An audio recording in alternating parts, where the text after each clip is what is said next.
శారదా ఓ శారదా ఓ శారదా ఓ శారదా నీ కరుణ నా పైన రాధా శారదా ఓ శారదా ఓ శారదా శారదా ఓ శారదా ప్రేమ మంత్రములోని బీజాక్షరాలన్నీ నా నాల్కపై వ్రాసిపోరాదా ఓ శారదా ఓ ఎవరది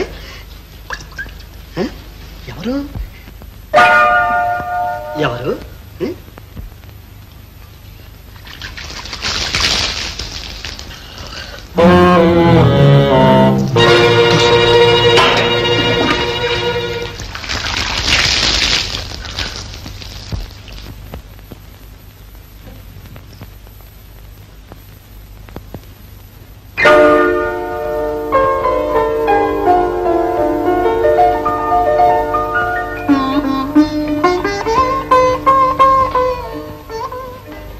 ఏవండి మీ పువ్వులు అవి నావి కావే కావా అండి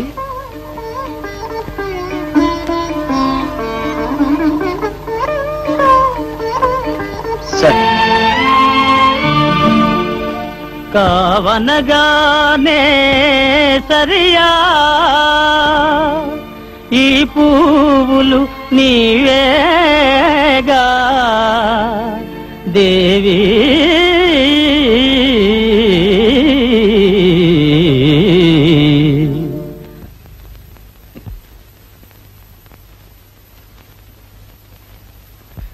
ఏమిటి సీను నీలో నువ్వే మురిసిపోతున్నావు ఎక్కడి నుంచి ఏమిటి ఉత్తరం చూడు చూడు మా ప్రతాప్ ఎంత భయభక్తులతో రాశాడు నాన్నగారు మీరంటే నాకు భయము భక్తి రెండూ ఉన్నాయి భేషు నీ భేషలా ఉంచరా ముందు ఉత్తరం చదువు కనుక మీరు నా మాట నిలబెట్టాలి నేను చెల్లాయికి వరుణ్ణి నిశ్చయించాను ఇంకా వేరే సంబంధం చూడవద్దు 2 రోజుల్లో వచ్చేస్తున్నాను మిలిటరీ కదూ కమాండర్ లాగా రాశాడు అదే అదే వాడు వరించిన బావ వాడికి కావాలి అదే అదే నువ్వు వరించిన అల్లుడు నీకు కావాలి నీ సుపుత్రునికి నీ గుణాలే పట్టుబడ్డాయి కానీ నా సలహా కూడా వినాలి సందర్భం వచ్చింది కనుక చెప్తున్నా ఏం సలహాలు రుక్మిణికి నువ్వు కూడా ఏదైనా సంబంధం చూసావేంటి అవును సీను నేను చెప్పక ముందే నువ్వు అమ్మాయి చూడాలని కృష్ణారావును మా కృష్ణారావును ఇక్కడికి పంపాను ఓహో అంత పరీక్షగా చూడలేదనుకో ఆయన కుర్రవాడు బుద్ధిమంతుడా కనిపిస్తున్నాడు అదే మరి చదువు విషయం చెప్పక్కర్లేదుగా ఎంఏ మంచి పేరు ప్రతిష్టలు గల కుటుంబం తల్లిదండ్రులకు ఒక్కడే కొడుకు ఆస్తి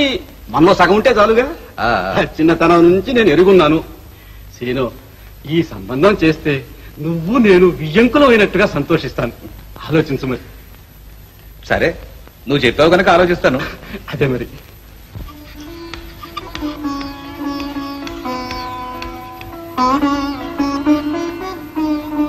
నేను మిమ్మల్ని గాఢంగా ప్రేమిస్తున్నాను మీరు కూడా నన్ను ప్రేమిస్తేనే ఇక నేను జీవించేది మీ జవాబు అవును కాదు అని ఏదో ఒక మాట వ్రాయండి అవునంటే ఉంటాను కాదంటే ప్రపంచంలోంచే వెళ్ళిపోతాను బెడ్డింగ్ కూడా కట్టి సిద్ధంగా ఉన్నాను సీత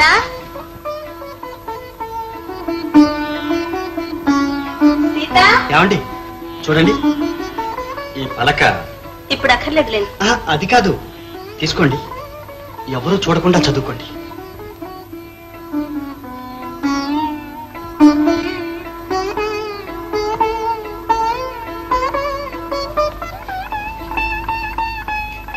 నేను మిమ్మల్ని గాఢంగా ప్రేమించాను మీ జవాబు అవును కాదు అని ఏదో ఒక మాట వ్రాయండి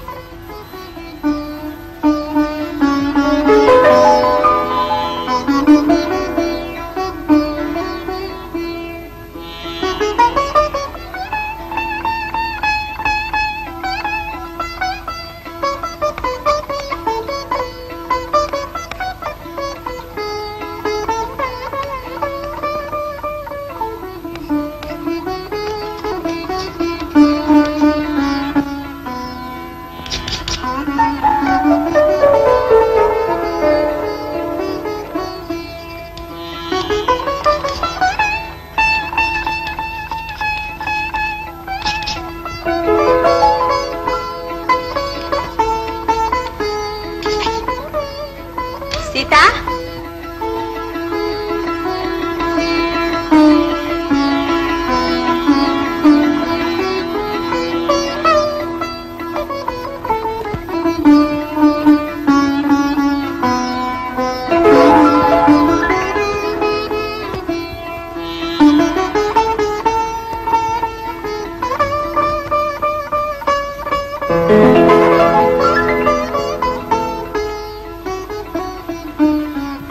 అవును కాదు, అవును కాదు, అవును కాదు, అవును కాదు, అవును కాదు, అవును కాదు, అవును కాదు, అవును కాదు, అవును కాదు, అవును. సత్యమే జయం. ఈ ప్రేమ ఎన్నికలో ఒక్క ఓటులో నేను గెలిచాను. ఏమిటండి అది? ఏముంది, ముత్యాల వంటి అక్షరాలతో ముద్దు రాశానుగా. నిజమే అనుకోండి. అవును కాదు అని మనసులో చర్చపడి ఆ చర్చతో పలకంతా నింపేశారు. కానీ నేను మాత్రం జాగ్రత్తగా లెక్క పెట్టుకున్నాను రండి. 10 అవునులు 9 కాదులు ఉన్నాయి. 10లో 9 తీసేశాను. అవును మిగిలింది.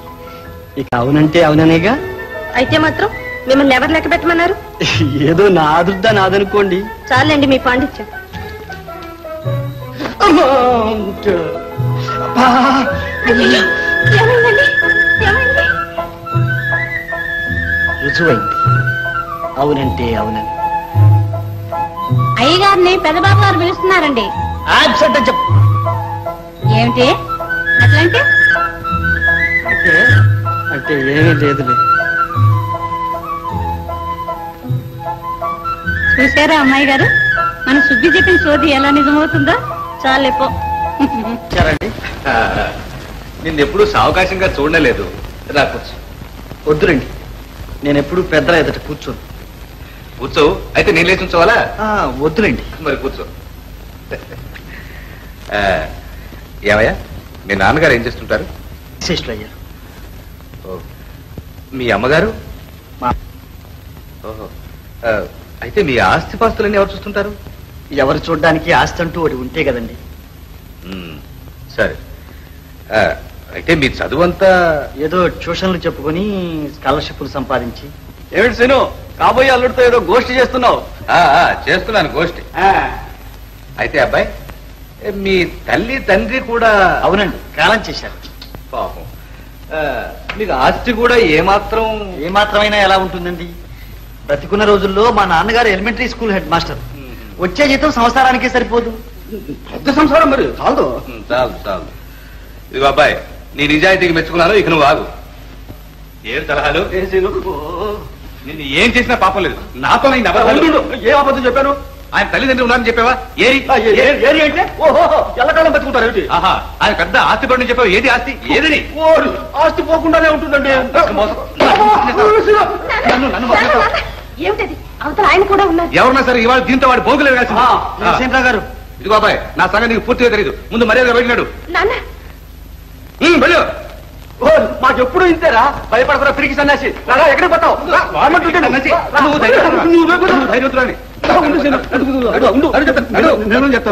ముందు ఇన్ని అబద్ధాలు ఎందుకు చెప్పావు చెప్పు. అట్లా అడుగు. వారిజాక్షులందు వైవాహికములందు వంకవచ్చు అన్నారు. అన్నారే? ఉండు, 100 కలలాడైనా ఒక్క ఇల్లు నిలపమన్నారు. ఆ కుర్రవాడి కోసం చెప్పాను. అంతకంటే యోగ్యుడు ఇక మనకు దొరకడు. కావాలంటే వాడి చెయ్యి చూడు, ధనరేఖ జిర్రిపోతులాగుంది. చెయ్యక్కలేదు, కాదు. చెప్తుంటే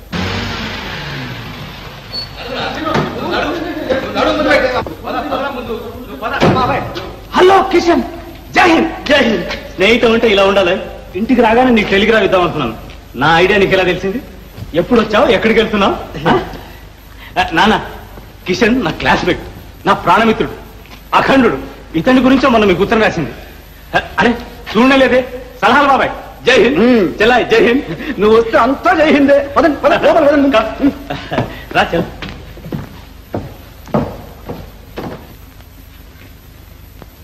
ఇంకా చూస్తావేం సీను? పద పదా.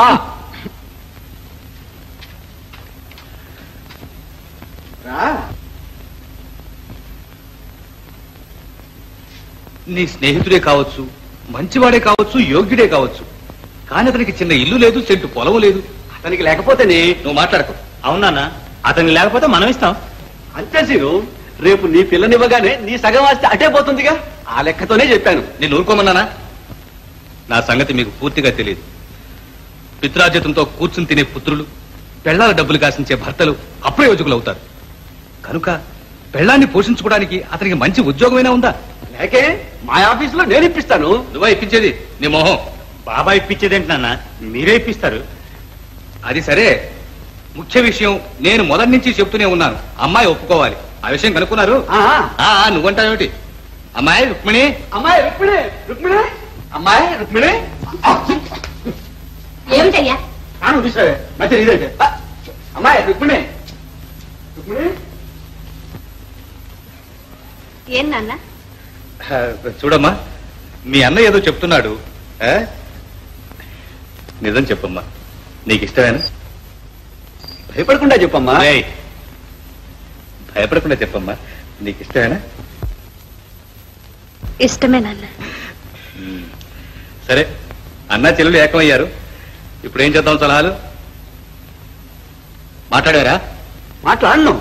నీకు ఇప్పుడు కావాల్సి వచ్చింది నా సలహా. పర్వాలేదు, చెప్పు. ఏముంది, ఇద్దరు ఇష్టపడ్డారు, పెళ్లి చేసేద్దాం. సరే, అయితే నువ్వు ఇక్కడే ఉండి పెళ్లి పూర్తి చేసి మరీ వెళ్ళి. ఓ, ఇప్పుడే టెలిగ్రామ్ ఇచ్చి మా సంసారాన్ని పిలిపిస్తాను. నువ్వు పర్వతుని పిలిపించు, ముహూర్తం పెట్టించేద్దాం. నాన్న, మన దేశంలో ఇప్పుడు గొప్ప గొప్ప పెళ్లిళ్ళన్నీ మన నాయకులే చేయిస్తున్నారు.